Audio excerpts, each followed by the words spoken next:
नमस्कार, स्वागत है आपका इंडिया न्यूज 53 में। आपके साथ मैं हूं फिरदौस। नजर डालते आज गतिविधियों पर। नया खेड़ा गांव में मृत अवस्था में मिले तेंदुए की पर्वो वायरस से मौत होने की आशंका। वन विभाग ने जांच के लिए भेजा सैंपल। कुत्तों में भी बड़ा वायरस का असर। बुरहानपुर के नेपानगर वन परिक्षेत्र के अंतर्गत नया खेड़ा गांव में 2 दिन पुराना तेंदुए का शव पहाड़ी पर मिलने के बाद वन विभाग में हड़कंप मच गया। तेंदुए की मौत का कारण पता करने के लिए वन विभाग द्वारा सैंपल इंदौर भेजे गए हैं। पशु चिकित्सक के डॉक्टर के अनुसार प्रथम दृष्टया तेंदुए की मौत पर्वो वायरस के चलते होना बताई जा रही है। दरअसल इन दोनों कुत्तों में पर्वो वायरस का अटैक होने के कारण जंगली सहित आवारा कुत्तों में भी वायरस के लक्षण मिल रहे हैं। आशंका है कि पर्वो वायरस से ग्रसित कुत्ते का शिकार कर तेंदुए ने खाया होगा, जिसके असर के चलते मौत हुई है। क्योंकि कुछ दिनों पूर्व इस गांव में मिले एक जिंदा तेंदुए के सैंपल में भी पर्वो वायरस होने की पुष्टि हुई। वन विभाग भी इस वायरस के चलते तेंदुओं की पुष्टि होने की बात कह रहा है। शहर के अंदर भी आवारा और पालतू आवारा कुत्ते भी इस वायरस का अटैक देखने को मिल रहा है। पशु चिकित्सालय में प्रतिदिन पशुपालक अपने कुत्ते में वायरस का इलाज करने के लिए पहुंच रहे हैं। अभी जो कल हमको मृत अवस्था में मादा तेंदुआ मिला है, राजस्व गांव में नया खेड़ा, उसकी पहाड़ी पर मिला है और उसको देखने से ऐसा लग रहा है कि वो 2 से 3 दिन पुराना उसका शव है।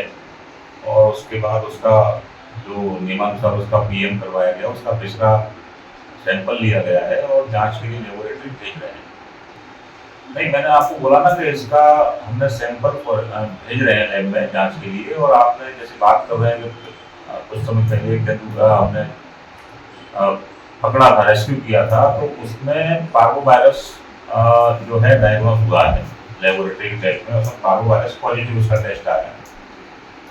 ये तेंदुआ भी हो सकता है सर, हो सकता है क्या कह सकते हैं, वो तो रिपोर्ट के बाद ही अपन बता पाएंगे।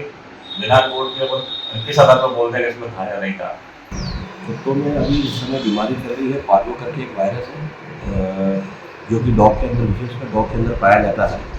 और इस बीमारी के सिम्टम्स ये हैं कि एक तो डॉग उल्टी और दूसरा पतली लेटरिन करना चालू करता है। स्टार्टिंग में इसका टेम्परेचर भी रहेगा 103-104 के आसपास समथिंग रहता है। और जब इस वायरस में डॉग आ जाता है तो जैसे जैसे डॉग मतलब डे बाय डे इसके सिम्टम्स चेंज होते हैं। Day by day symptoms change होते हैं। उसमें क्या होता है कि डॉग को ब्लड की लेटरिन भी चालू हो जाती है। और लेटरिन भी इस कदर रहती है कि आप मतलब चाहे वो घर हो, चाहे आप जहाँ भी इसको रखते हो, आप बैठ नहीं सकते। और रेडिश टाइप के बहुत आते हैं इसमें, और साथ में उल्टी भी रहती है। और इस बीमारी के अंदर मोटिलिटी डॉग की बहुत ज़्यादा है। लगभग ये मान के चलिए कि जब डॉग अगर इस बीमारी में आ गया है तो समझिए कि 50% चांसेस इसके बचने के, 50% चांसेस खत्म हो गए। बुरहानपुर में मुहर्रम पर्व के चलते शहर के मंडी बाजार में मेला लगा। बुधवार रात भर मेले में पहुंचे अखाड़ों में युवाओं ने करतब दिखाए। शाही किला के अखाड़े में भी छोटे छोटे बच्चों ने तलवारबाजी की, जबकि शहर भर से ताजिए भी जियारत के लिए मंडी बाजार में खड़े हुए। गुरुवार को भी दिन भर मंडी बाजार, इकबाल चौक, सुभाष चौक क्षेत्र में मेला लगा। शहरी सहित ग्रामीण क्षेत्र से भी लोग जियारत के लिए पहुंचे। शहर में दोपहर बाद ताजियों का चल समारोह निकाला गया, जो शहर के प्रमुख मार्गों से होते हुए ताप्ती नदी पहुंचकर ठंडे हुए।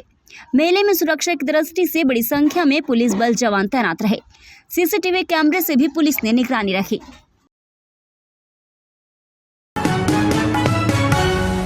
निंबोला शासकीय स्कूल के विद्यार्थियों ने शिक्षकों की कमी के चलते स्कूल परिसर में दिया धरना, नारेबाजी कर जताया विरोध। बुरहानपुर जिला मुख्यालय से 8 किलोमीटर दूर ग्राम निंबोला के शासकीय हायर सेकेंडरी स्कूल में कक्षा 11वीं और 12वीं के विद्यार्थियों ने स्कूल में शिक्षकों की कमी के चलते विरोध दर्ज कराया। स्कूल में विज्ञान संकाय, जीव विज्ञान और रसायन शास्त्र के शिक्षक नहीं है, जिससे छात्रों की शिक्षा प्रभावित हो रही है। स्कूल के बाहर सांकेतिक रूप से धरना प्रदर्शन करके शिक्षकों की मांग की। जिला शिक्षा अधिकारी संतोष सोलंकी ने कहा, स्कूल में शिक्षकों की कमी बनी हुई है। शिक्षा विभाग इसकी पूर्ति के लिए अतिथि शिक्षकों की नियुक्ति करेंगे। शासन द्वारा अतिथि शिक्षकों की नियुक्ति का आदेश नहीं दिया जाता, तब तक बच्चों को इसी तरह बिना शिक्षकों की पढ़ाई करने के लिए मजबूर होना पड़ेगा। बच्चों के लिए बायोलॉजी और केमिस्ट्री के लिए टीचर नहीं है। अच्छा। और ये 11वीं 12वीं के बच्चे हैं साइंस वाले, तो इसलिए उनको समझाया है कि अभी सोमवार के बाद टीचर यहाँ आएंगे, तो वो कार्य तो वरिष्ठ कार्यालय से ही होगा ना। जी है ना। 2 शिक्षकों 2 कर्मचारी को हमने हमारे यहाँ से भेजा है जी जो जिला क्रीड़ा अधिकारी है और बीएससी हैं जी जो निमोला गए हैं और बच्चों से उन्होंने चर्चा की है जी और चर्चा कर समाधान करने का प्रयास किया है। अभी निम्बोला में 20 कर्मचारी पदस्थ हैं और 14 पद रिक्त हैं। अतिथि शिक्षकों की व्यवस्था से संबंधित कोई शासन से अभी आदेश हमको प्राप्त नहीं हुए है। यदि शासन से आदेश प्राप्त हो जाते हैं तो रिक्त पदों के ऊपर अतिथि शिक्षकों की व्यवस्था की जाएगी। रेणुका अनाज मंडी में समर्थन मूल्य पर मूंग की खरीदी, किसानों के पहुंचने पर बड़ी आवक। बुरहानपुर के रेणुका अनाज मंडी में समर्थन मूल्य पर मूंग की खरीदी की जा रही है। एक दिन अवकाश के बाद गुरुवार को बड़ी संख्या में किसान उपज लेकर समर्थन मूल्य केंद्र पर पहुंचे। किसानों की संख्या बढ़ने से आवक भी बढ़ गई है। जिले में एमा गिर्द सरकारी समिति द्वारा किसानों से समर्थन मूल्य पर मूंग की खरीदी की जा रही है। अभी तक 1200 क्विंटल से अधिक मूंग की खरीदी हुई है। 2 दिनों से पोर्टल पर तकनीकी समस्या के चलते किसान स्टॉल बुकिंग नहीं करवा पा रहे थे। अब बुकिंग शुरू होने से मूंग खरीदी के लिए बड़ी संख्या में किसान उपज लेकर पहुंच रहे हैं। किसानों को शासन से 8,500 से अधिक का भाव दिया जा रहा है।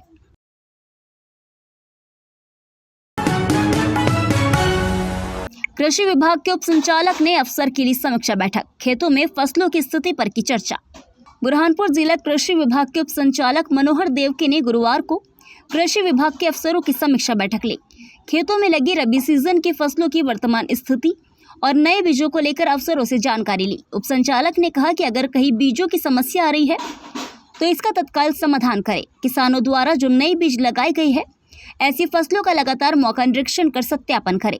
अगर कहीं वायरस और अन्य कोई बीमारी है तो वरिष्ठ अधिकारियों को सूचना दें।